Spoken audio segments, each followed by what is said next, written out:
I first off want to apologize for the slight skipping in my narration in this video. For some reason the Camtasia recorder doesn't like me. It's not that prevalent, but it is definitely noticeable, and I don't think it happens that often, but just a heads up. Damn, I should have been doing a lot of stuff related to Pokemon lately. Let's see if I can try and fix that. I have been getting fairly far in Mega Mari, but I don't know. Anyway, what's up guys? I have another Pokemon battle here. I looked through the archives of the many alts that I have on Pokemon Showdown, and I found this battle, and it was a very interesting battle. It was with a team that you may all recognize. If you watched my old horrible narrations, you may recognize that as the bulky Electrode team with Torment. Yeah, that team is horrible. The team comp is just awful, and this battle was from, like, probably before 2013, really. Regardless, this battle will showcase the other gimmick that I have team. You may notice that Onix right there. You may call it unexpected, or you may call it a joke stolen from Dangerous 36M, whichever you prefer.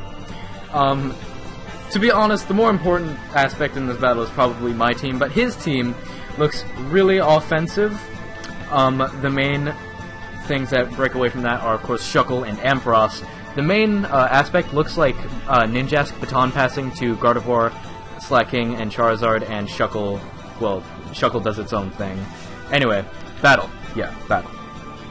So, I'm going to lead off with my Roselia, because the first thing I need are Spikes and Toxic Spikes. Those are my main priority, because he does not have a spinner, so the faster I get up these hazards, the better. Especially since he leads with Shuckle, it is definitely my priority to set up my hazards so that I can get this Pokemon that I talked about during the team preview to be doing some work. And that is not a Golurk.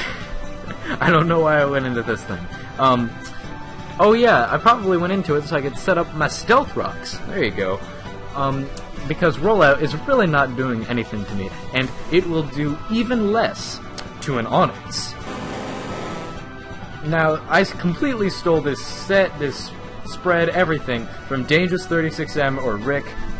He was talking about an Onix that had Roar, Dragon Tail, Rest, and Sleep Talk, so that it could get Roar and Dragon Tail, but not have the negative priority, because Onix is actually decently fast for NU. And this battle showcases it well. Unfortunately, he does have a Gardevoir, so I'm gonna have to sack my Alomomola. I do notice that he is a Life Orb and not anything like Scarf, which means that my Scarf Gardevoir can come in, not kill it with a Thunderbolt, unfortunately. However, I do predict him to go for a Protect here, which is why I send in Guile. Unfortunately, he goes for Psychic, which makes himself die to a Life Orb thingy.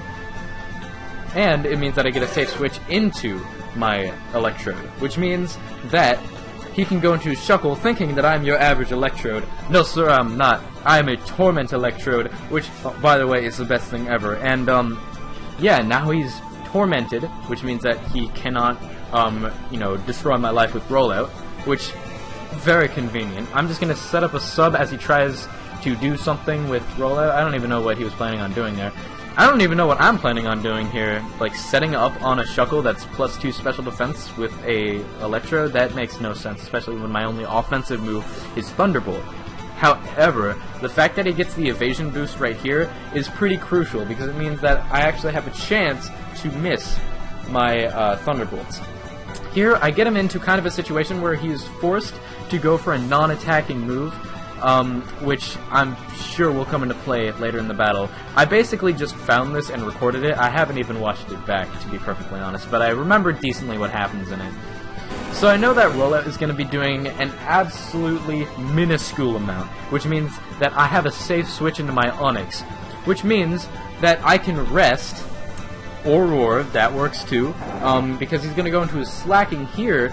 I know that I can rest as he attacks me, which means that while he recharges, I can go for Sleep Talk and hopefully get a phasing move. So here we're going to see that. He's going to recharge. I'm going to be fast asleep, get the Sleep Talk and the Dragon Tail. He's going to be taking a lot of damage when he comes back in.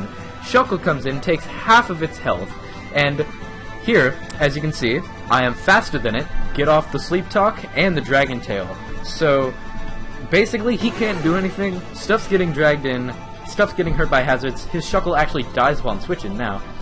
His Ampharos goes for the light screen, showing that he is a dual screening variant, which is a little annoying. However, I do manage to Dragon Tail him into his Shuckle. Here, he goes into his Charizard. He actually goes for the Solar Beam, which I did not really understand. Unfortunately, instead of going for something like the Dragon Tail, I go for the Rest, which means that I will have to switch into my Roselia. However, what this means is that I actually have a chance to set up my Toxic Spikes. I thought he would just kill me here. He actually goes for the Sunny Day. Makes this thing a slight bit more of a threat. However, he is dying faster and faster in the sun, and I'm willing to waste my Roselia so I can get up one layer of Toxic Spikes.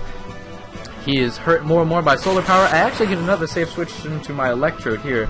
I'm just going to Protect to waste more turns of Sun. However, I don't know if he predicts that or something, but he goes for the Roost, which is very unfortunate because I actually can't kill him with a Thunderbolt because most of my investment is in speed and HP, and he's just going to kill me with a Solar Beam. Why he didn't go for Flamethrower, I don't know. However, I know that my Scarf Gardevoir can outspeed him because he is a Life Orb variant, or was he Leftovers? I wasn't paying that much attention. All I know is that he's not Scarfed or anything, which means that I can kill him. He's just going to send in his Slacking, which is also going to die.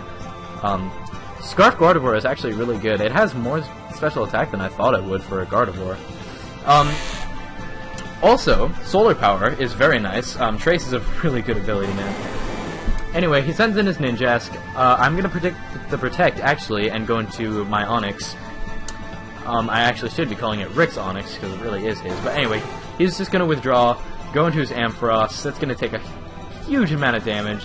However, because I get the phasing move right here, that means that the game is mine, because all of his stuff is going to die upon switching. That Ninjask is going to die upon switching. His Ampharos also dies upon switching. So he basically sealed his own fate right there. Anyway, that is how you make an Onix do work in NU. Take that into consideration. Anyway, thank you all very much for watching. I really like this battle. I remember actually playing it. It was a lot of fun. But, yeah, thank you all very much for watching. I'm going to try and record some Megamori whenever I can upload it, to be honest. So, yeah, I will see you guys later. Peace.